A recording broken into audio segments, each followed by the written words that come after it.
Good morning children, welcome in my GK online class. Going to teach you GK. Today my topic is atoms. Atoms chapter 19. Atoms क्या है? Chemistry का ही एक part है.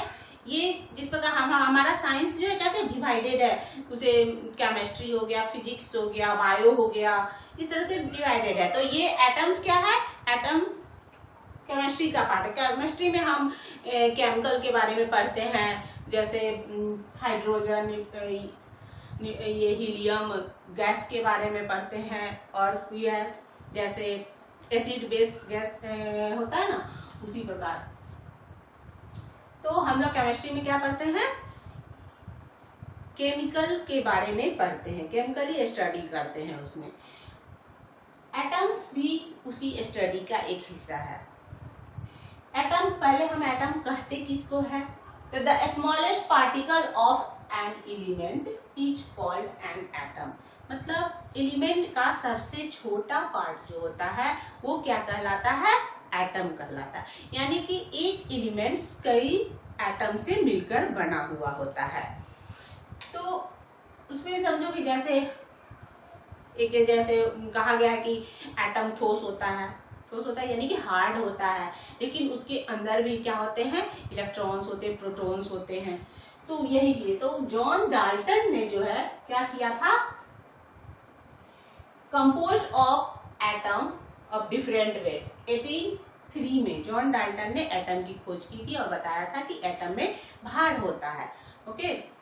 तो अब जब रदरफोर्ड ने क्या किया था? इसके न्यूक्लियस का डिस्कवर. तो इन्होंने जब इस पर एक रिसर्च किया कि एटम पे, तो इसके लिए इन्होंने एक क्या किया? एक्सपेरिमेंट दिया. एक्सपेरिमेंट में क्या किया कि इन्होंने एक सोने की एक पतली परत चादर ली और उस पर गामा रे से प्रहार किया. गामा रे काफी तीव्र रे होता है जो किसी भी चीज को आर से पार कर देता है. तो ऐसे तीव्र रे से इन्होंने क्या किया? इस पर प्रहार किया. तो जिससे क्या हुआ? ये इसके आर पार हो गए. तो उसने क्या कह दिया कि एटम का जो न्यूक्लियस होता है वो एटम क्या होता है? खोखला होता है, क्योंकि उसके गामा रे तो पूरे आर पार हो गए.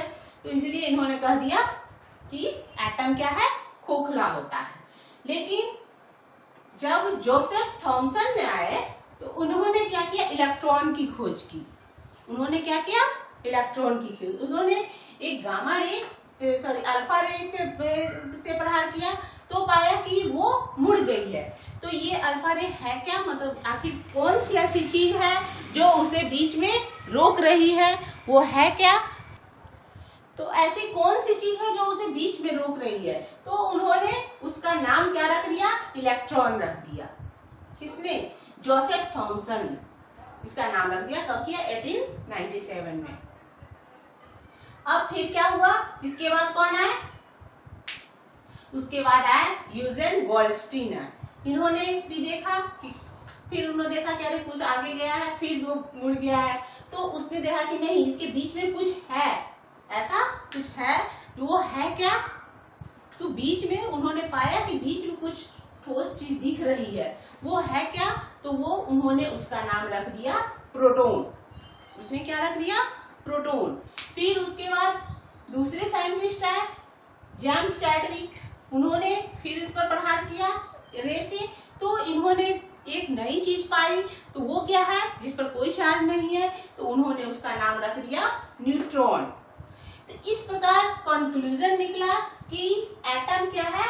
अगर चाहते तो रदरफोर्ड ही तीनों का खोज कर देते, लेकिन रदरफोर्ड ने बस खोज किया और बोल दिया कि भाई न्यूट्रॉन खोखला. उसके आगे उन्होंने रिसर्च किया ही नहीं. दूसरे साइंटिस्ट आए तो उन्होंने अपना रे देखा कि अरे ये वापस हो गया, यानी कि कोई ऐसी थिंग्स है जो बीच में रोक रही है, जिसका नाम उन्होंने क्या रख दिया? इलेक्ट्रॉन. फिर दूसरे साइंटिस्ट आए तो उन्होंने देखा कि नहीं, कुछ और भी है इसमें, जिसका नाम उन्होंने प्रोटॉन रख दिया. फिर तीसरे साइंटिस्ट आए तो उन्होंने उसका नाम न्यूट्रॉन रख दिया. इस प्रकार कंक्लूजन में निकला कि इसके बीच में एक न्यूक्लियस है जिसमें न्यूट्रॉन है, प्रोटॉन रहते हैं, और इलेक्ट्रॉन इसके चारों ओर क्या करते हैं? चक्कर काटते हैं, घूमते रहते हैं. ओके. तो अब फिर से इसको देख लीजिए क्या है? The smallest particle of an element is called atom. 1803 John Dalton stated that matter is composed of atoms of different weight. इन्होंने एटम का जो मैटर दिया उसके अनुसार एटम डिफरेंट वेट के होते हैं। Eugen Goldstein discover proton. इन्होंने गोल्डस्टीन ने किसकी खोज की थी? प्रोटॉन्स की। कब की थी? 1886 में। जोसेफ थॉमसन ने क्या किया था डिस्कवर? इलेक्ट्रॉन्स का किया था। कब किया था? इन 1897 में। Henri Becquerel discovered radioactivity, ने रेडियो एक्टिविटी की खोज की थी and received the Nobel prize in 1903। इन्होंने इसके लिए इन्हें नोबेल प्राइज भी मिला था। अर्नेस्ट रदरफोर्ड, इन्होंने किसके लिए? न्यूक्लियस की खोज की थी। न्यूक्लियस ऑफ एटम, मतलब एटम में एक न्यूक्लियस है, इसकी खोज किसने की थी? रदरफोर्ड ने की थी। कब? 1911 में। जेम्स चैडविक ने क्या किया था? डिस्कवर किया था न्यूट्रॉन का। कब? 1935 में। तो कंक्लूजन में निकल गया कि किसी भी एटम के बीच में न्यूक्लियस होते हैं, उस न्यूक्लियस में न्यूट्रॉन एंड प्रोटॉन होते हैं और उसके बाहरी कक्षा में इलेक्ट्रॉन चक्कर काटते रहते हैं। इस इलेक्ट्रॉन पे क्या होते हैं? निगेटिव चार्ज होते हैं और प्रोटॉन पे पॉजिटिव चार्ज और न्यूट्रॉन पे कोई चार्ज नहीं होता है। ओके, समझ गए? इसे फिर से एक बार ध्यान से कर लीजिए। एटम एलिमेंट का सबसे छोटा पार्ट होता है। जॉन डाल्टन ने एटम की खोज की थी। यूजिन गोल्डस्टीन ने प्रोटॉन की खोज की थी। जोसेफ थॉमसन ने इलेक्ट्रॉन की खोज की थी। हेनरी बैक्वेरेल ने रेडियो एक्टिविटी की खोज की थी, इसके लिए इन्हें नोबेल प्राइज भी मिला था। अर्नेस्ट रदरफोर्ड ने न्यूक्लियस की खोज की थी।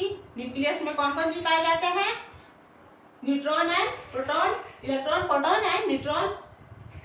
जेम्स चैडविक ने क्या की थी? डिस्कवर किया था। कब? न्यूट्रॉन का खोज किया था इन 1935 में। ओके।